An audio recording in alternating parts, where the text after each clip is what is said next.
This week at Soul Journeys Retreat Center, we are honored to have the amazing Edie Weinstein.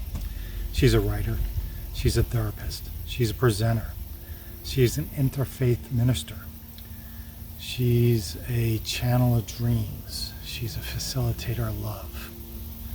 She does it all, she sees it all through the eyes of possibilities. She's an Opti-Mystic. And we got her down here to relax a bit because she's also a workaholic. So it's heaven.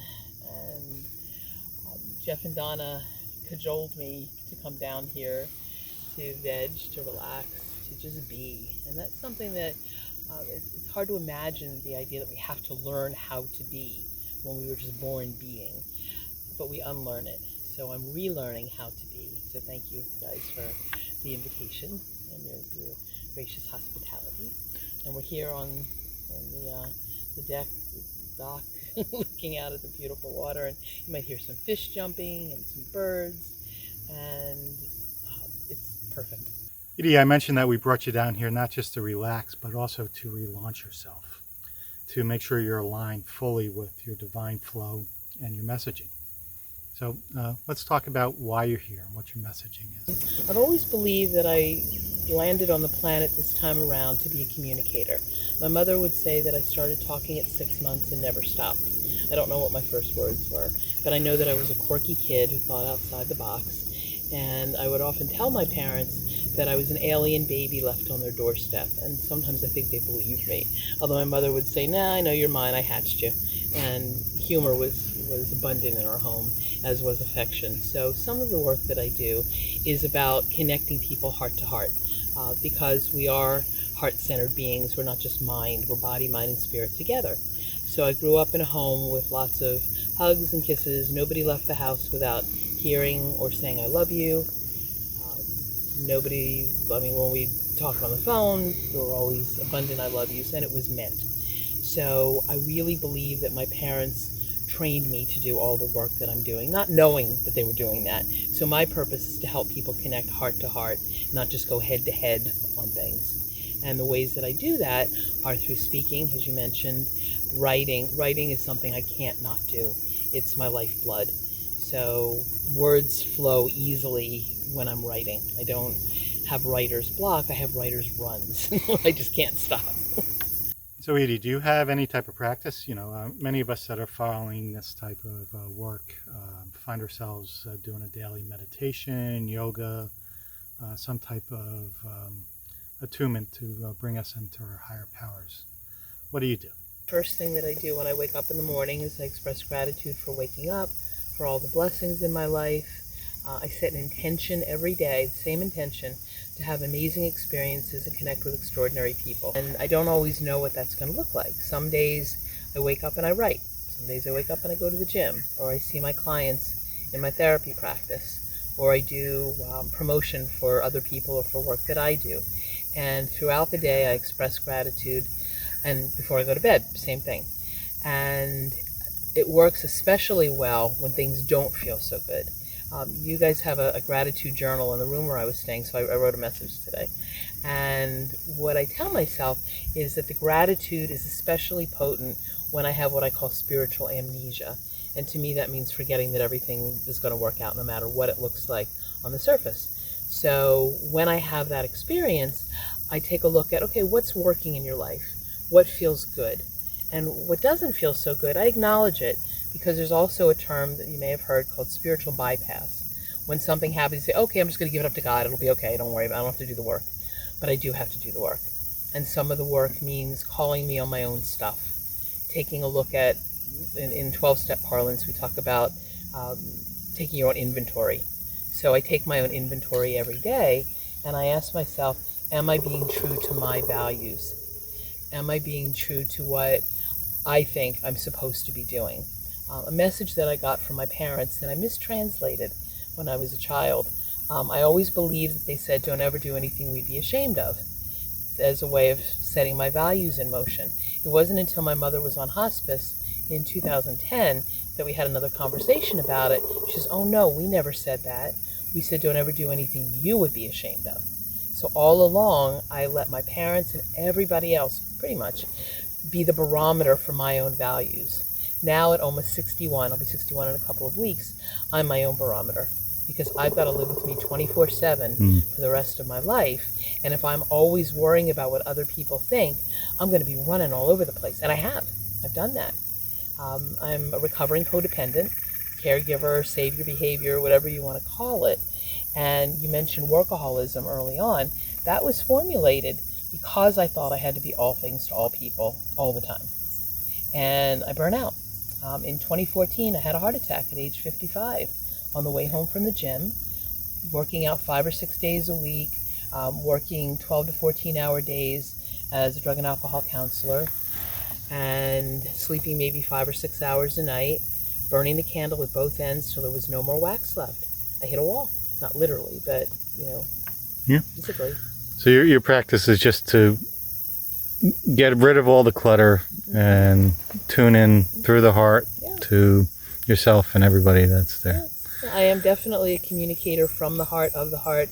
I learned that from my father, who could talk to anybody about anything. And he was a blue-collar guy, not well-educated, street smarts.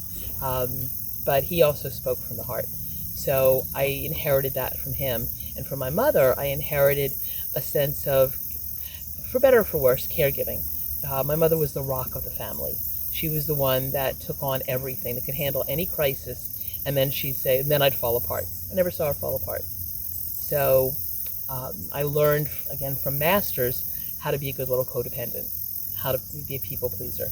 And it served me in some cases, but it also wore away at me. So I took a trip last year to Ireland, and one of the places that we went to had standing stone circles, not quite as big as Stonehenge, but big rock formations. And one of them was this boulder that was probably as long as this deck and then twice as wide.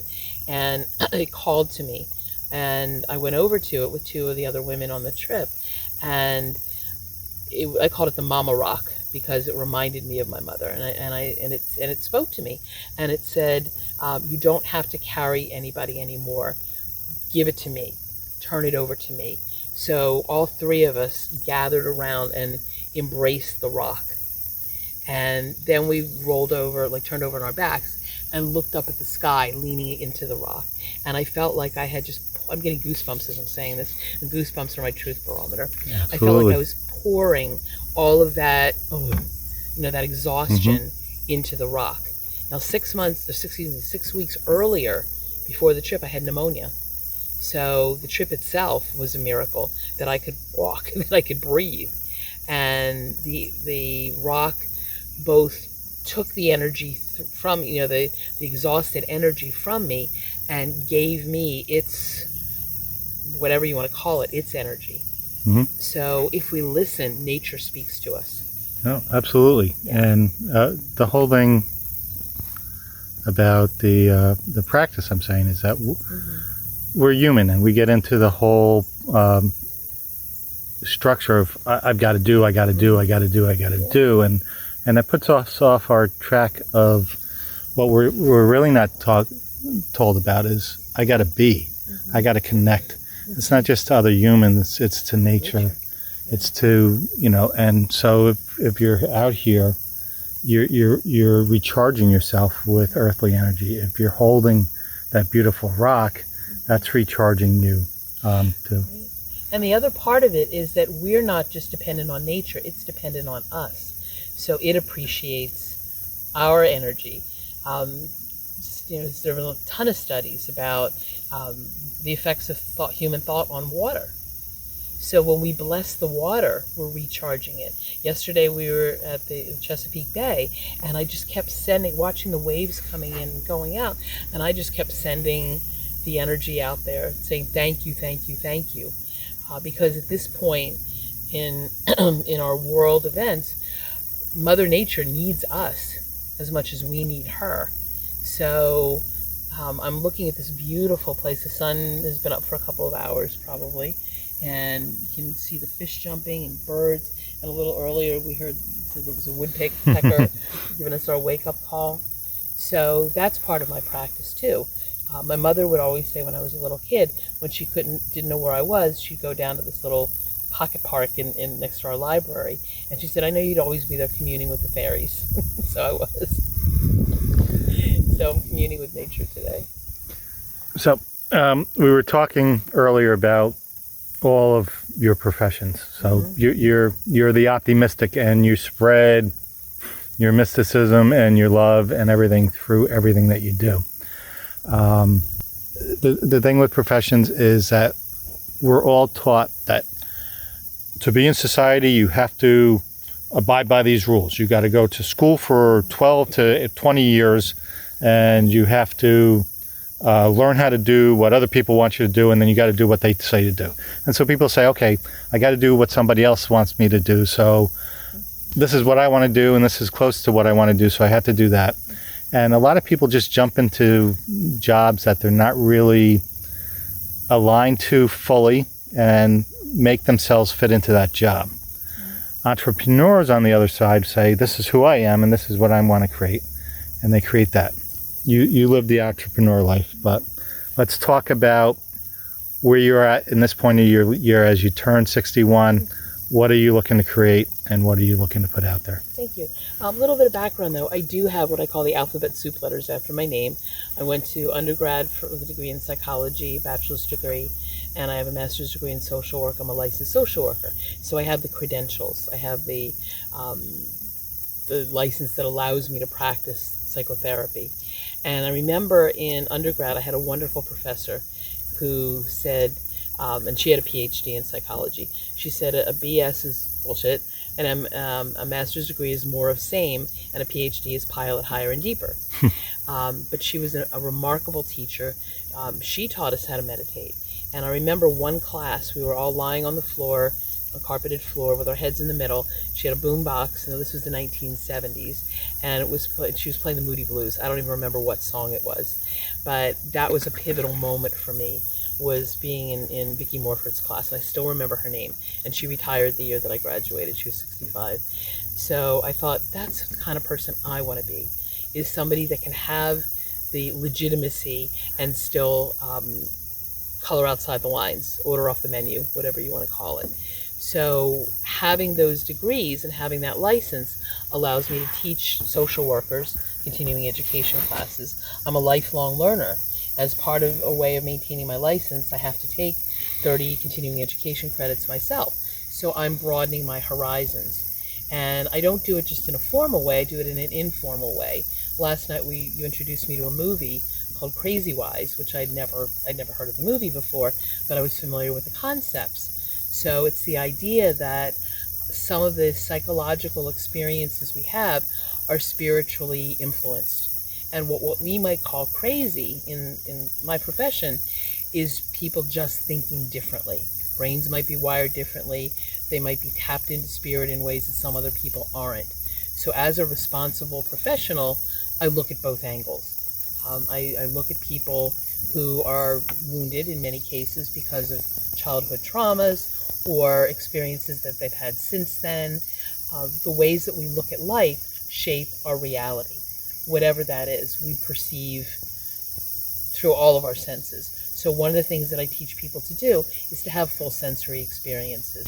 In my writing, I get inspiration everywhere. The Muse with a capital M speaks to me 24/7. Speaks to me in my dreams. I wake up with thoughts, oh, I need to write this article. And I've already written it in my head by the time I get to the keyboard. So it speaks to me that way. It speaks to me through nature, through other people, through something that somebody says. Like, oh, I need to write about that. Hold on a minute, I need to write it down, or it'll just slip out my brain. Because I have so many thoughts that it's like the idea of trying to herd kittens. Like, that you mentioned being a channel. I allow myself to let the writing write me. And I encourage people through classes that I teach on creativity to let their life guide them so that they're living their fullest truth. I write for a number of websites. I've written for the Huffington Post. I write for Psych Central, BeliefNet, Elephant Journal, Good Men Project. I've written for Elements Behavioral Health. I'm writing for a marketing firm now with articles about addiction recovery and mental health issues. I write about spirituality, sexuality, relationships, communication, consent, loss and grief. I am a bereavement counselor also, having had the first-hand experience of losing loved ones. My grandmother died when I was 4. My husband died when I was 40. My parents have both been gone. My dad in 2008, my mom in 2010. A dear friend died last year, and I'm not afraid of death as a result of that. I know it's another phase of life. Doesn't mean I like it or look forward to it, but so I teach and write about that as well. I'm also an interfaith minister, and the way that I became a minister was that my husband was the one in seminary when he died, and in the last few years of his life, he got increasingly ill. He had hepatitis C, so I studied casually along with him, not knowing that I was preparing myself for the ministry. And when he kept falling asleep when he was reading, I would read aloud to him. When he had neuropathy in his fingers, I would type his papers. He couldn't go to class because he was too sick, so I would listen to the tapes and watch the videos with him. And literally, when he died, when we turned off life support, the voice, with a capital V, spoke to me and said, call the seminary and ask to finish what Michael started. So I did, and 6 months later, I completed two years worth of work and became ordained as an interfaith minister. So that's the story of how a nice Jewish girl became an interfaith minister. I've married somewhere between 300 and 400 couples, I lost count, and funerals and baby blessings and rites of passage, that kind of thing. So that's part of my work as well.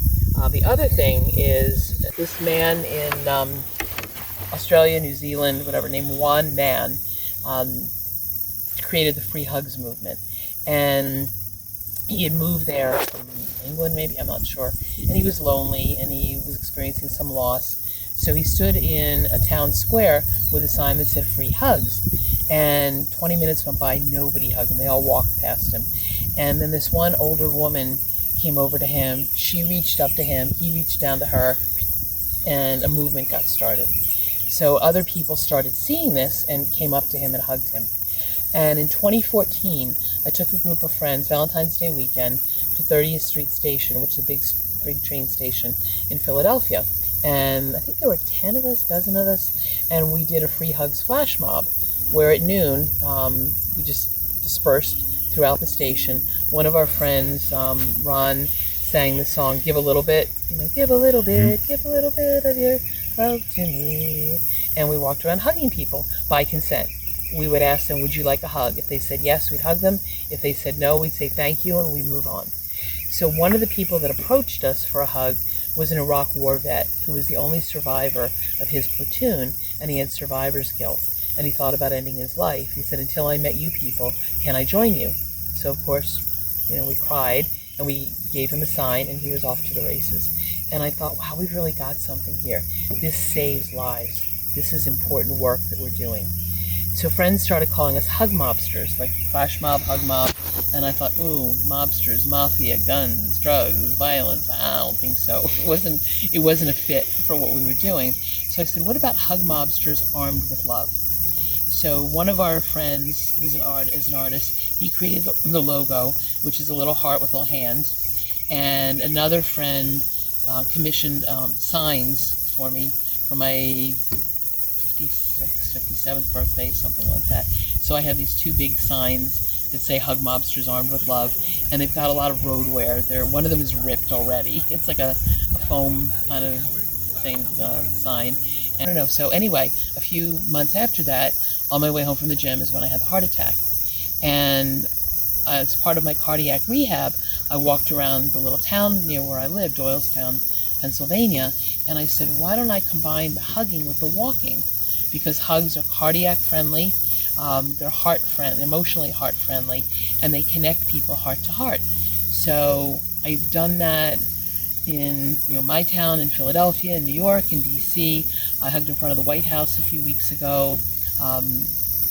We did it yesterday in your neck of the woods. Where else? I hugged my way across Ireland last May, and I'm going to Canada in a few weeks, so I'll be doing some hugging up there.